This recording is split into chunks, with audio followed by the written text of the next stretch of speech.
What's up, you guys? My name is Carlo Atienza. I'm the choreographer for Fallin. I wanted to give you guys some insight into the project before you actually got a chance to see it because it's pretty special to me. It's not special necessarily because of the meaning behind it. It's more just the process that was really special to me because it was sort of unlike anything that I had ever done or anything I have ever created in the past.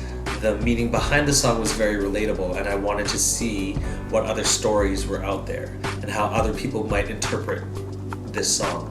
So I casted 5 amazingly talented dancers to be a part of this project. And these 5 dancers I have worked with plenty of times in the past, whether it was in a studio, in a company, in various other projects.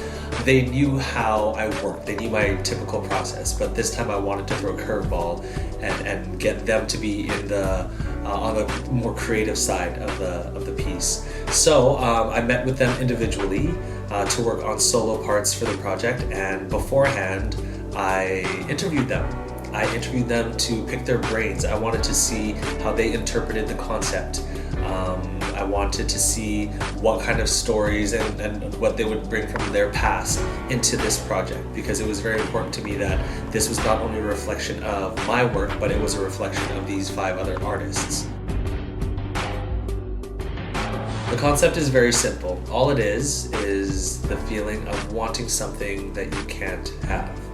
And in this particular situation, it is a love hexagon, if you want to call it that, where one person is falling for another person, who is falling for another person, who is falling for another person, but in the end, the love is never reciprocated. So it's tragic in the fact that no one ever is really happy at the end of this piece, but it's also, I wanted it to be that way because sometimes you have to endure the hard times and endure the hardships and the pain before you can really be in a position to appreciate and be grateful for something as precious as love.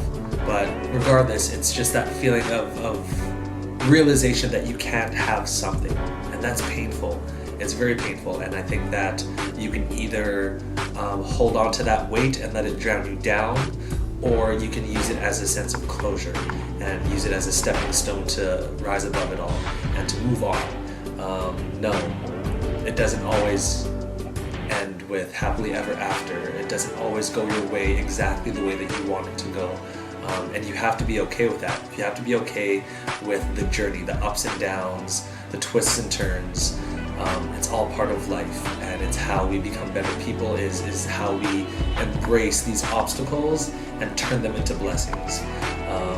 So without further ado, I present to you Fallin.